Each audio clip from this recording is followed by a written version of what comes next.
अयोध्या में भव्य राम मंदिर बनाने के बाद बीजेपी ने अब सीता माता का मंदिर बनाने का फैसला किया है। अमित शाह ने कहा कि बिहार के सीतामढ़ी में मां जानकी को भव्य मंदिर बनाया जाएगा। शाह की इस घोषणा की टाइमिंग बहुत ही इंपॉर्टेंट है। बिहार में इसी साल विधानसभा चुनाव होने हैं और सीतामढ़ी जिला उस मिथिलांचल इलाके में आता है जिसे बीजेपी का गढ़ माना जाता है। आखिर अमित शाह को अभी यह ऐलान क्यों करना पड़ा और विपक्षी पार्टियां मिथिलांचल में बीजेपी और नीतीश कुमार की पार्टी को घेरने के लिए क्या प्लान बना रही हैं, हमारी इस रिपोर्ट में देखिए।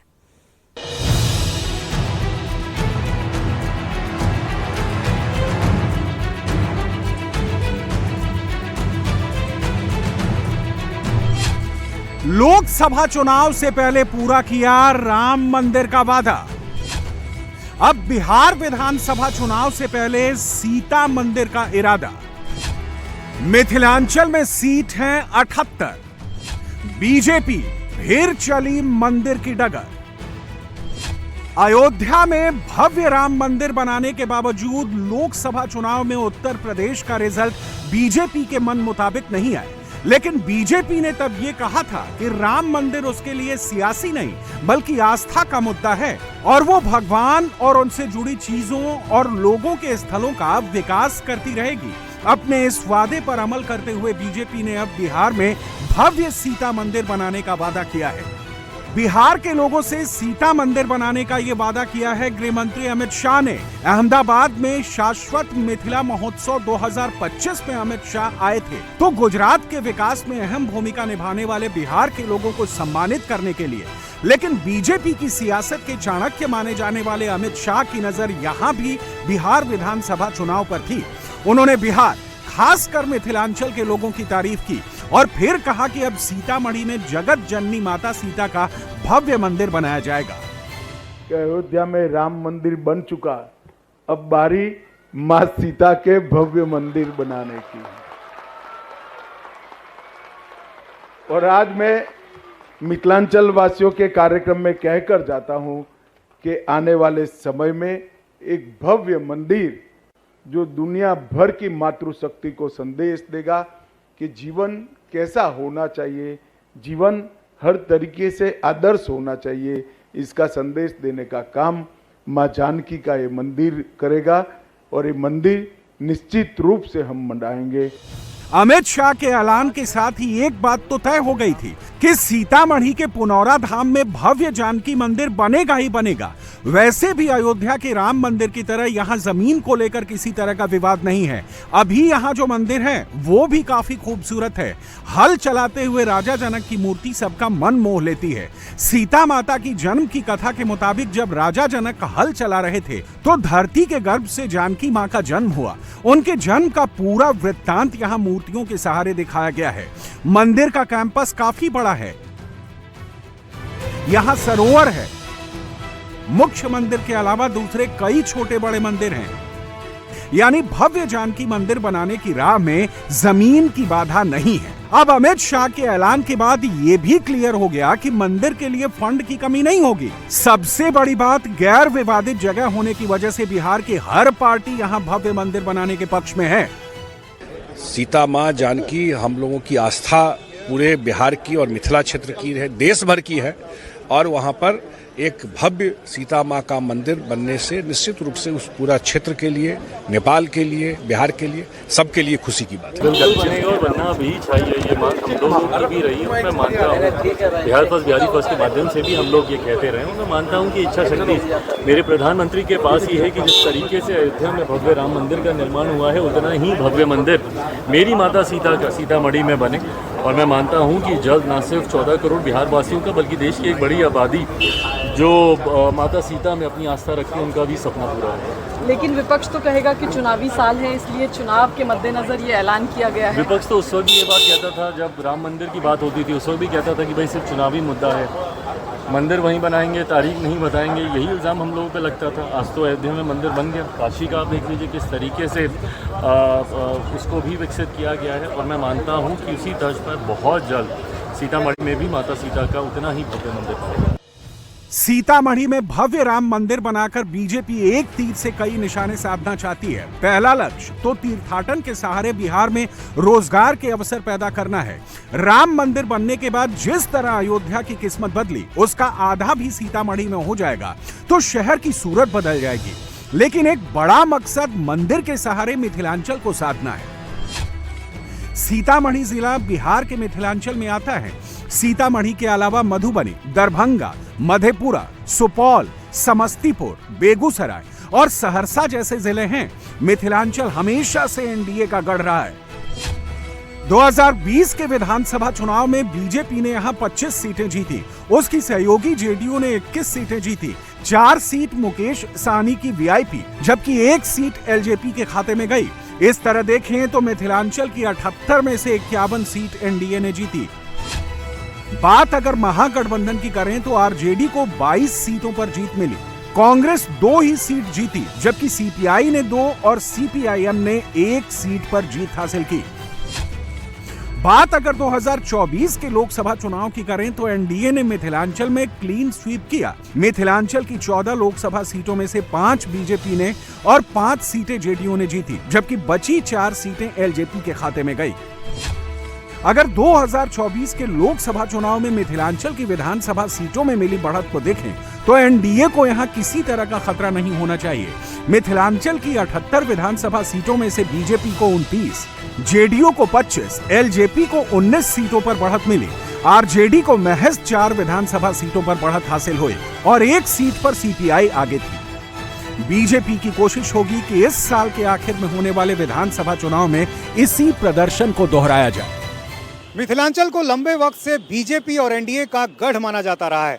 बीजेपी इस इलाके में अकेले चुनाव लड़ती रही हो या फिर जेडीयू के साथ मिलकर, बीजेपी का प्रदर्शन हमेशा अच्छा रहा है। इस इलाके में बीजेपी की मजबूती का अंदाजा इसी बात से लगाया जा सकता है कि पिछले साल राबड़ी देवी ने अलग मिथिलांचल की मांग कर दी ताकि इस इलाके में पार्टी का जनाधार मजबूत हो सके।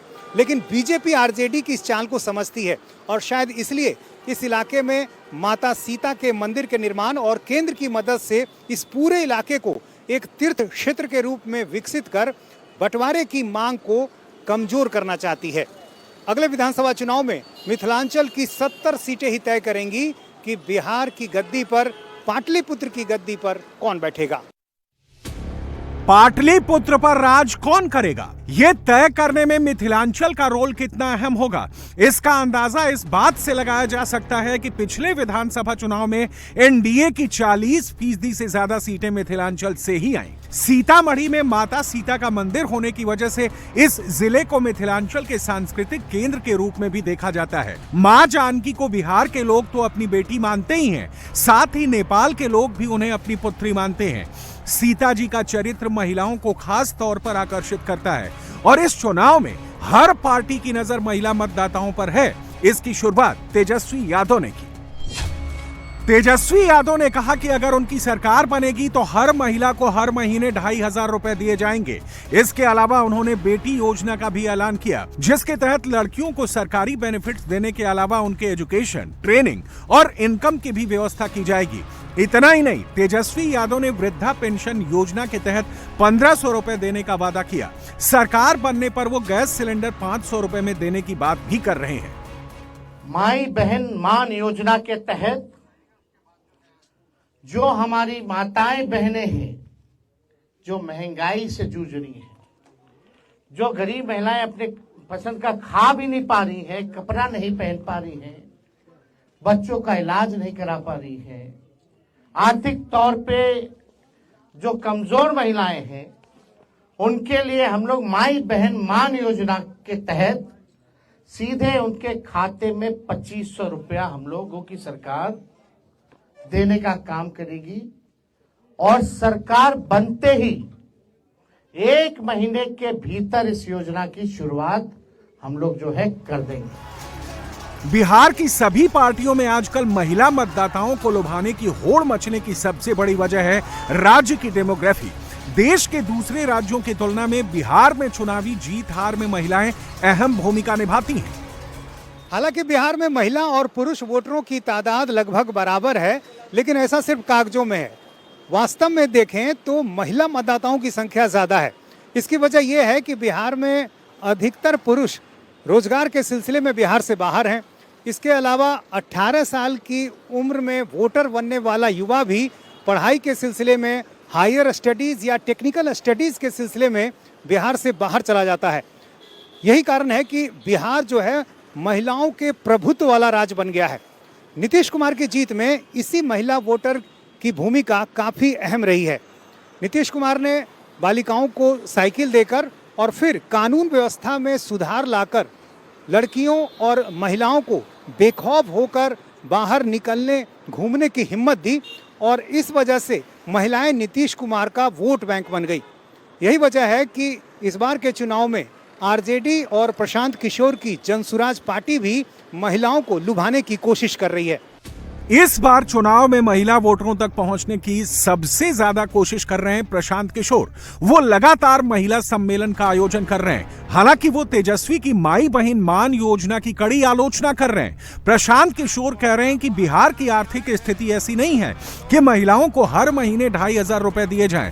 इसलिए वो महिलाओं को रुपए देने की बजाय उनके सशक्तिकरण का वादा कर रहे हैं। प्रशांत किशोर कह रहे हैं कि आगामी विधानसभा चुनाव में वो 40 महिलाओं को टिकट देंगे। पलायन के दर्द का जिक्र करते हुए वो महिलाओं से इमोशनल अपील कर रहे हैं कि अगर उनकी पार्टी की सरकार बनी तो बिहार का विकास किया जाएगा, जिससे किसी को राज्य छोड़कर रोजगार के लिए बाहर न जाना पड़े। 2 बरस में 5,000 गांव में गए तो वहां ज्यादातर महिला ही मिलती है। पुरुष वर्ग के लोग तो सब पलायन कर गए, या तो पढ़ाई के लिए या नौकरी मजदूरी करने के लिए। महिलाएं मिलती हैं, अपनी समस्याओं की चर्चा करती हैं। आपकी बरसों की जो तपस्या है, जो आपकी कठिनाई है, ये सब के खत्म होने का समय आ रहा है। अभी आपके घर का सवांग, आपका बेटा, आपका भाई, पति साल में एक बार घर आता है। कोई छठ में घरे आया, 10 दिन 15 दिन आप उसका मुंह देखते हैं। साल भर महिलाएं राह जोहती हैं। आपका घर का सवांग अगर बीमार पड़ जाए, आप छटपटा के रह जाइएगा। दिल्ली, बॉम्बे, सूरत जाकर अपने घर के सवांग को देख नहीं सकते हैं। एक बार साल में कोई आता है, आप उसकी शक्ल देखते हैं। ये स्थिति बदलना चाहिए कि नहीं बदलना चाहिए? बताइए, बदलना चाहिए कि नहीं चाहिए? ना इतने आवाज से बोलिएगा तो बदलेगा। हाथ उठाकर बताइए, बदलना चाहिए कि नहीं बदलना चाहिए? बदलना चाहिए। आपका बेटा और पति भी आपके साथ रहना चाहिए। और कब रहेगा? जब उसको पढ़ाई और रोजगार का व्यवस्था यही बिहार में किया जाएगा। महिलाओं और मिथिलांचल को लुभाने की विपक्षी दलों की कोशिश पर बीजेपी की नजर है। इसलिए वो अपनी तरफ से पूरी कोशिश कर रही है कि इस इलाके में अपना प्रभुत्व बनाया रखा जाए।